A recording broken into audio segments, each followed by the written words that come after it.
Welcome to Legal Research. I'm Scott, I'm your unit coordinator this term. Let's start with the basics. What is legal research? What is this unit all about? Well, the technical definition that we're going to explore in more depth later on is that legal research is evidence-based problem solving in the area of law. So it's a problem-solving exercise. It's not research for its own sake. It's about using information and knowledge to solve a particular problem. And when we say evidence-based, we're talking about actually locating factual, credible evidence to support those arguments, rather than necessarily just winning an argument because you're good at arguing. It's about having that solid basis in evidence. So when we think about it, legal research in this way, it's not just a matter of finding the information or the authorities that necessarily suit your argument. It's about finding all the information and being able to support a particular solution to your problem through all those different resources that you find. And the other thing about being evidence-based is we also are curious and critical about the sources of that information and making sure that that information is credible and that we challenge it in an appropriate way. Now, you'll see in your materials when you come to them that we have a research matrix. It looks complicated, please don't be put off by it. But the research matrix is a way of dividing the concept of research skills into easy modular components and then scaffolding them over 5 different levels. So they go from level A, which is the absolute novice who's coming into a law program for the first time, level B, which is someone who's a first year student, level C, which is someone who's studying legal research in detail, which is you folks now, through to levels D and E, which are the levels of postgraduate research. So the idea of this matrix is to provide you with an idea of, from each of the weekly perspectives, as to what the expected level of knowledge is, and you can map yourself against that, and you'll be able to see the areas where you might even be ahead of what's expected, and other areas where there might be areas that you're a little bit weak, and then you can actually set an agenda or a program for yourself as to what you want to focus on or what you need to improve on. As I said, it's a self-auditing system. There's not a situation we're going to test you on each of these things because you're an adult and you're an adult learner, and this is something that you're able to do, and being able to be self-critical and self-examine your own abilities and skills. Because let's face it, pretty much any test you can find ways around, and you're learning this stuff not for me. It doesn't benefit me what you learn. You're learning these skills for yourself. And one of the things that employers often say is when graduates appear, and it's not just in law but in all disciplines, they find that they are weak on some of the practical skills which they assume they will have gotten from their studies. Anyway, the matrix that is in this course, it's set out from week to week at those different levels, is there to give you an idea of your own abilities so you can actually be responsible and proactive in filling in the gaps where you need them. But also, if you are someone who's feeling very confident in a particular topic, you can go ahead and you can look at things and go, well, actually, I think I could improve this. And you can set your own motivations and program for going further. All right, so in this subject, let's cut to what people really want to know about up front is the assessment. There are 3 assessment items, and they are all connected together. So each builds on the other, and they're all built around a law reform project, and I'll come to that in a moment, what that means. But basically you have 3 parts. One is a plan that you submit and get feedback on, so you know you're going in the right direction and you have some advice going forward. The second is your final project, which is answering a particular question from a law reform paper. And the third is your portfolio, your research portfolio, which is not the same thing as your professional portfolio, that's something else, but this is a portfolio of each of the weekly tasks that are set, and these weekly tasks are designed to walk you through the stages of research. It's a bit of sort of a training wheels through understanding how the research project works, and this also provides a model for you to think about when you come to any sort of research project, whether it be something you're doing in your volunteering or your work, or an assignment that's set at university. So these stages are not just there to fill the weeks in and to give you something to do, they're there to actually model the way in which the research process works. And the research process isn't, wait until the last minute and then copy down things you learn from Google. Some people think that's how research works. The research project is a lot of separate stages, a lot of planning, a lot of thinking and design that goes into research, and we're trying to provide you with a model for how that works. Now, in reality, when you become a graduate, you'll develop your own process for this, and this is to give you the foundations to develop your own process, and to give you some guidance and ideas of the things you can do. And of course, you'll customize this as you go. And particularly if you're an honours student, you go and do honours, you'll find that your primary piece of work for honours is a dissertation. And you'll need to be very, very careful and disciplined in the way in which you do a dissertation, because that's not something that you can simply do the night before and hand in. Alright, so let's have a bit of a look at the research portfolio in more depth. As mentioned before, this is not the same as your professional portfolio where you include details of your accomplishments.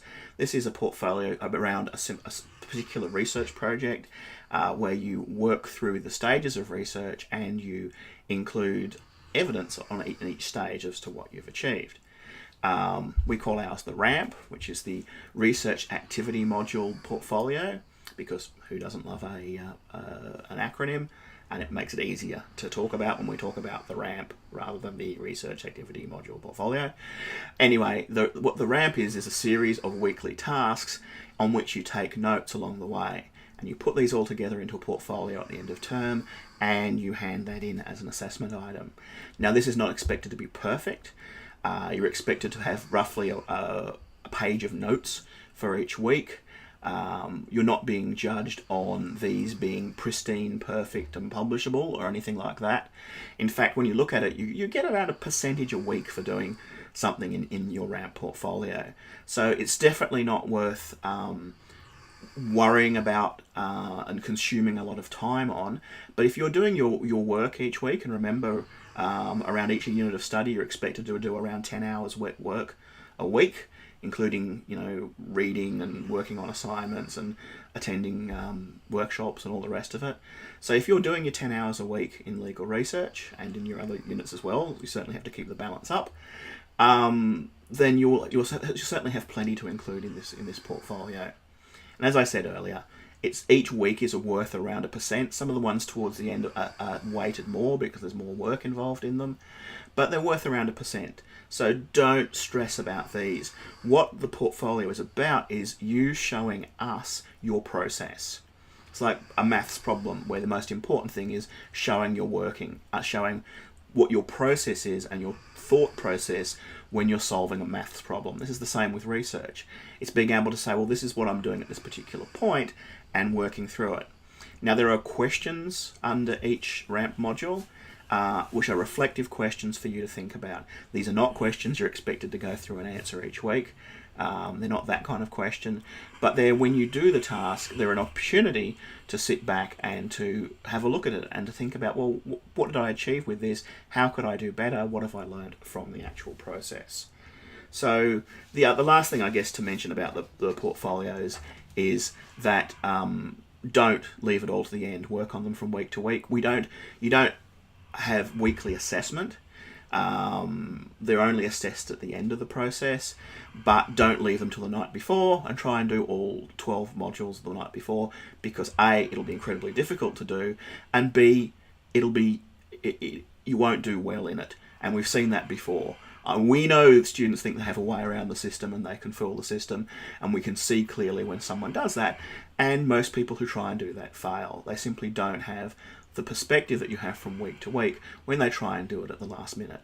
So just a piece of encouragement there. And again, you're an adult learner. We expect you to be able to keep up with your responsibilities from week to week. You can get ahead of a couple of weeks if you like. If you've got something coming up and you think, well, I've got another assignment due in 2 weeks' time, maybe I'll do 4 weeks this week and push it ahead so that later on I can focus on the assignment in another subject. That's fine.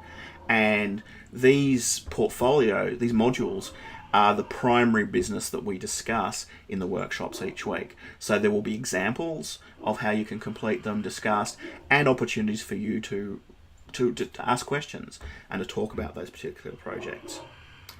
All right. Now there will be also, mentioning the workshops, there will be opportunities to ask questions more generally in those workshops. We're not just looking at the portfolios, the research portfolio, but that's the primary business. What we won't be doing in the workshops is recapping the material that's in the readings, nor the study guides. The assumption is you've done those before you come along. Please feel free to ask questions about things that you were not clear on. That's fine, but don't expect that you'll be able to just attend or view the recordings of the workshops from week to week and expect that everything will make sense. You need to put in your own preparation work as well. Now, the assessment in this unit is all built around a particular law reform project, and it'll be a project that's current at the moment. Hopefully, we will have one that's due somewhere towards the end of the term, so you'll actually be able to submit what you work on to the real law reform project. Unfortunately, that's becoming a little more difficult these days because governments have really cut down on the number of law reform projects they're funding. A few years ago when I started this, there was plenty of different options to choose from, but governments are being incredibly tight-fisted around funding law reform these days. Apparently they don't want any reform. But anyway, the idea of this assessment component is that we'll work on a research project that involves all the different skills that we're learning, and law reform is one of those that includes all the different techniques that we're going to look at, and most importantly the different sources, everything from judgments to legislation to parliamentary papers to statistical research to theoretical research. Law reform projects encapsulate everything, and there aren't very many particular legal projects that cover the field in that way. I'll also be selecting a particular project that I think is interesting and relevant to everyone, and it'll be something that'll be interesting to learn about. It'll have a sort of a broad appeal. So this has been a way to make the assessment in this project relevant and practical, and to give you an idea of how everything works. So you will be assigned a particular question, a particular research question under a law reform issues paper. It will be different from most of the other students in this unit, although there will be some repeats because there's certainly not usually 120 to 150 questions in a law reform paper. But you'll have those allocated. And there will be a process, if you think you can do better with a different question, you will have a process to be able to apply to have a different question and ask a different question, to try and answer a different question. But from the feedback I had from students running this previously, where I let people pick their own topics and work in groups together around one topic, students didn't like that at all. Even though they weren't being assessed as groups, they just said to me quite frequently, just assign us a topic. Don't get us to pick a topic. So if you're someone who prefers to pick your topic, blame the students from the previous unit because they overwhelmingly did not want to pick their own topics for this. That being said, if you really do, I assign you question 5 and you really think that you can do a much better job of question 37 and you think that's a much more interesting thing, you make an application to me. Set out your case, explain why you think that other question would be better, not just because you think it's easier, that's not a very good reason, but if you think I'm better positioned to answer this because I have an expertise or a particular interest in this question, feel free to ask me about it. But as I said, the previous feedback seems to indicate that most students just say, give me the question to answer, and that's what we'll be doing. And of course, if you all rebel and dislike that in the student feedback this term, the people next year are going to have a different option again. And I guess the main answer to the main thing you learn from this process is that you can't make everyone happy, I suppose. All right, so that's the focus on law reform, and that's why we're doing it. It's a common experience for all lawyers, and it's something that all lawyers should be involved in, because as a legal professional, you have a sense of guardianship and custody over the law, and it's not a position where you can just say, oh, damn government, they never do anything. Well, this is an environment where if the government is doing something to reform the law, your professional responsibility is to get engaged with it and to actually provide suggestions as to what should happen. All right, so what's the challenge ahead? Let's wrap up this video. It's been going on way too long. This is a skills-focused unit, which means it's quite different from others that you may have studied before. There isn't a certain area of law to study. There isn't a certain area of doctrine that we have to cover. This isn't one of the priestly 11 subjects, but it's a very important subject because it focuses on professional capability and particularly your ability to self-audit and to be able to focus on the taking responsibility for what things you need to learn, being able to look at those skills and say, yeah, I can do this, this, and this. This, I don't think I can. I need to work on that. Right? And this is an environment in which we encourage you to let us know what you need help with and to provide you with resources to do that. And not to feel ashamed and to say, look, I know I should have learnt this in first year, but I don't know it. You can't remember everything you learn in first year. You forget most of everything that you study in any case, because all humans do that. Things just fall out of the back of your head once you start learning new things.